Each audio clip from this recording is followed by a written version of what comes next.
Special report देख रहे हैं आप। मैं हूं शुभी मिश्रा आपके साथ। आइए करते हैं बुलेटिन की शुरुआत। ईरान की जमीन पर फंसे अमेरिकी पायलट, चारों तरफ दुश्मन और वक्त के खिलाफ दौड़। लेकिन इसी बीच एक ऐसा फैक्टर सामने आता है जिसने पूरे ऑपरेशन का गेम ही बदल डाला। इजराइल की इंटेलिजेंस, जिसने एक बार फिर यह साबित कर दिया कि वो सिर्फ जंग नहीं लड़ता बल्कि जंग को कंट्रोल करता है।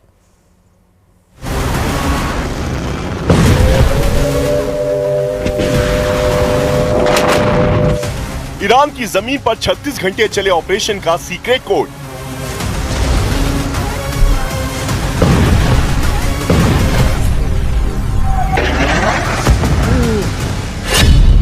अमेरिकी स्पेशल फोर्सेस का कवच बना इजरायली इंटेलिजेंस।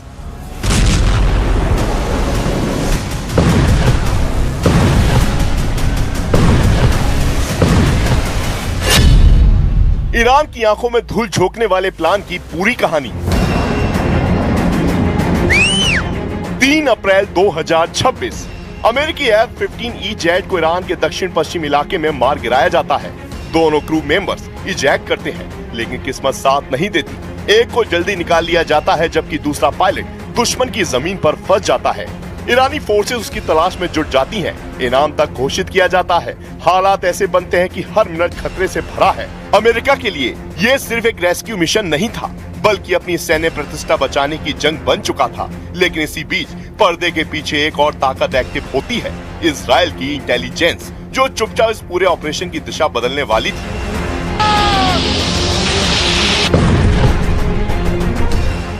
फॉक्स न्यूज की रिपोर्ट बताती है, इजराइल ने इस मिशन में सबसे अहम भूमिका निभाई। रियल टाइम इंटेलिजेंस के जरिए दुश्मन की जमीन पर छिपे पायलट की लोकेशन ट्रैक करना आसान नहीं था।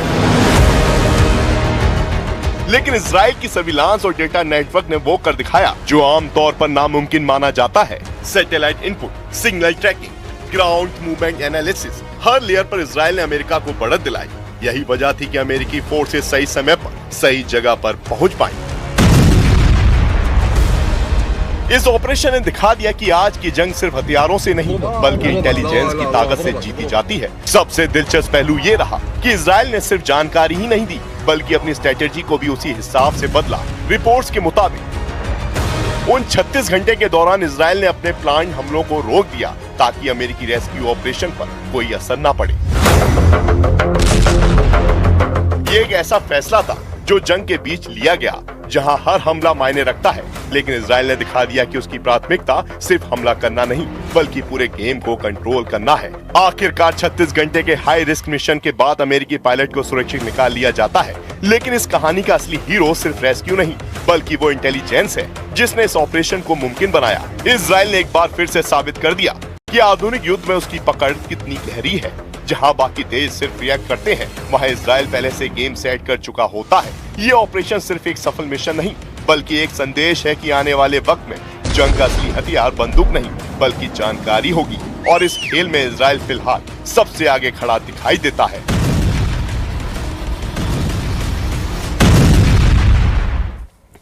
क्या इजराइल सिर्फ जंग लड़ रहा है या नक्शा बदलने की तैयारियां कर रहा है? दक्षिणी लेबनान में ग्राउंड ऑपरेशन, गाजा में लगातार हमले और अब ग्रेटर इजराइल की बहस फिर से जिंदा। क्या ये सिर्फ सुरक्षा का खेल है या विस्तार की रणनीति? चलिए समझते हैं ग्रेटर इजराइल प्लान हकीकत या सिर्फ एक खतरनाक थ्योरी, इस रिपोर्ट के जरिए।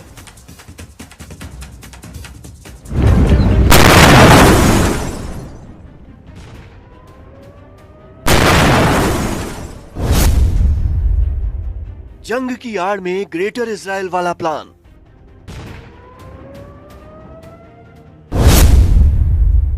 पर्दे के पीछे इजराइल का नक्शा बदलने का खेल। फिलिस्तीन से सऊदी अरब तक विस्तारवाद की राजनीति। पश्चिम एशिया में चल रही ये जंग भीषण होती जा रही है, लेकिन खबर यह है कि इस युद्ध के पीछे एक सीक्रेट गेम चल रहा है। इस सीक्रेट गेम का नायक कोई और नहीं बल्कि इजराइल है, जहां एक तरफ वो गाजा में हमास के खिलाफ और लेबनान में हिजबुल्लाह पर हमले कर रहा है, तो वहीं दूसरी तरफ उसकी सैन्य रणनीति अब सीमाओं से बाहर जाती दिख रही है।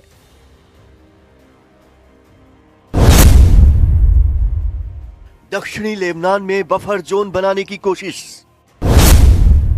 वेस्ट बैंक पर सख्त नियंत्रण।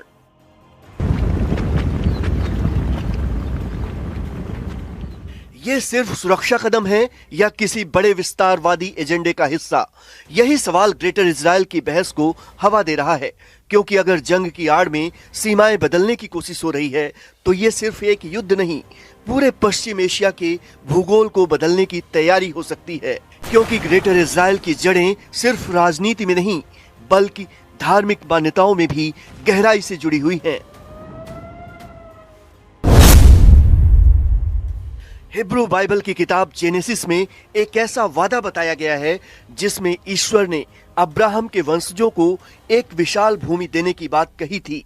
मिस्र की नदी से लेकर यूफ्रेटस नदी तक, यानी एक ऐसा इलाका जो आज के Egypt, Israel, Jordan, Lebanon, Syria और इराक के हिस्सों तक फैला माना जाता है।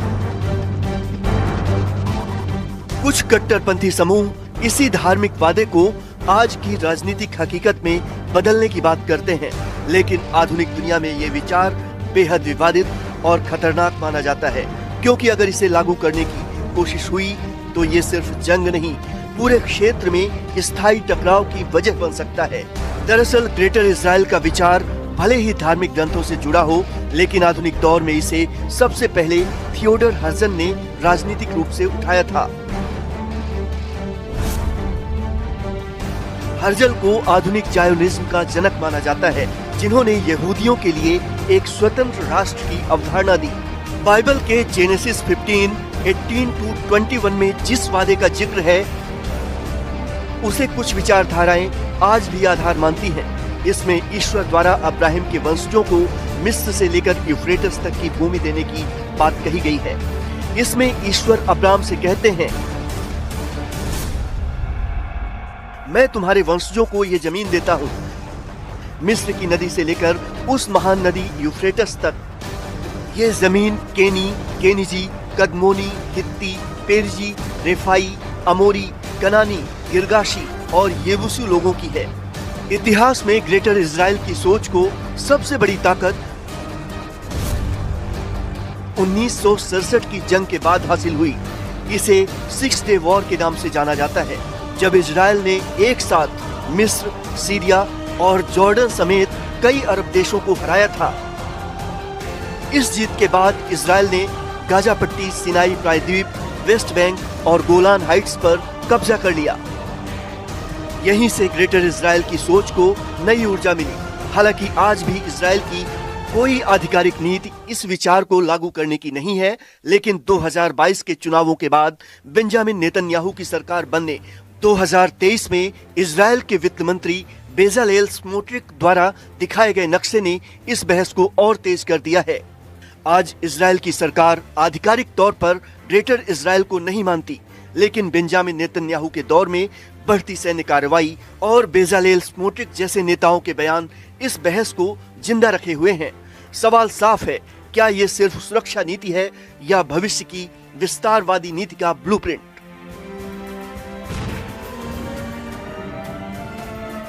देखिए, डोनाल्ड ट्रंप की नई धमकी बहुत ज्यादा सीरियस है। उन्होंने ईरान पर बड़े हमलों के लिए सबसे भयानक हथियारों की तैनाती शुरू कर दी है।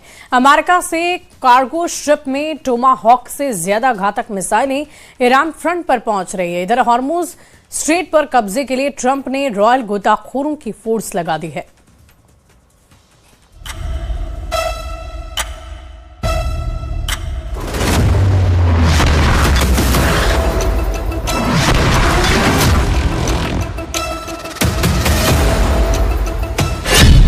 ट्रंप ने हॉर्मुज के गेट खुलवाने का हथियार निकाल लिया है।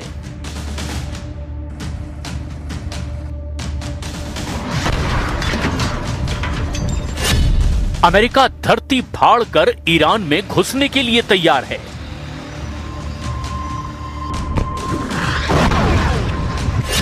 एक झटके में ट्रंप फोर्स पूरे करेगी 3 मिशन।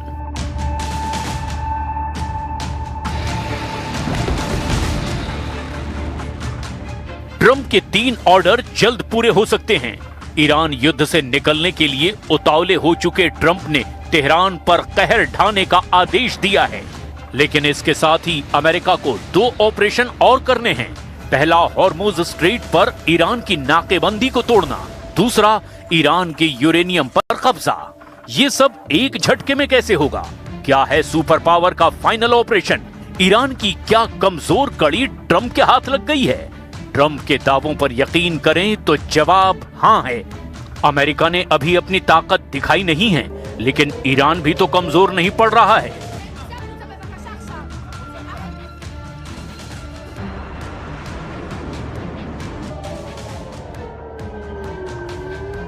ट्रंप का एक और जंगी लड़ाका ढेर हो गया है। ईरान ने अमेरिकी जेट का शव दिखाकर ट्रंप को चिढ़ाया है। काले धुएं और कबाड़ की तस्वीर जारी कर ईरान ने ट्रंप के ट्रांसपोर्ट प्लेन और 2 हेलीकॉप्टर को ढेर करने का ऐलान कर दिया है। ईरान ने ट्रंप को धमकी दी है कि एयर बैटल में भी अमेरिका को हार झेलनी पड़ेगी।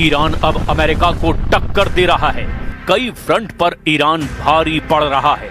तो क्या अमेरिका ने वॉर प्लान अपडेट कर लिया है?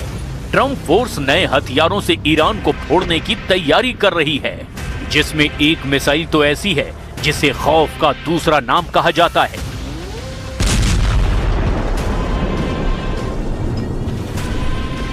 तो क्या ईरान के करज पुल पर फटी ये मिसाइल वही सीक्रेट हथियार है? क्या ट्रंप ने साइलेंट किलर को ईरान जलाने भेजा है? क्या ट्रंप को अब ईरान में ग्राउंड ऑपरेशन की जरूरत नहीं?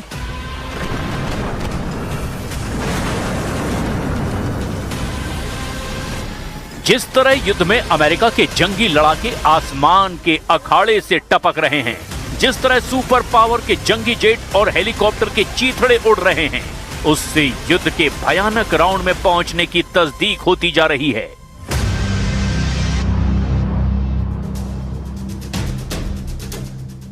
F-16, F-15E, KC-135, MQ-9 drone समेत कई हवाई जाबाजों को मार गिराने का दावा किया गया।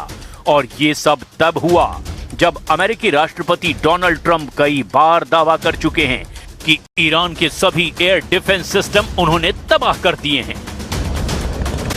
मिडिल ईस्ट में जंग उसी तेजी से जारी है जिस तेजी से इसकी शुरुआत हुई थी, लेकिन इस बीच ईरान में एक दौर का अंत हो चुका है, लेकिन खुद ईरान का नहीं। दशकों तक जिस शख्स के एक इशारे पर पश्चिम एशिया की बिसात बिछती और बदलती थी, वहां क्या चल रहा है, इस रिपोर्ट को आप देखिए।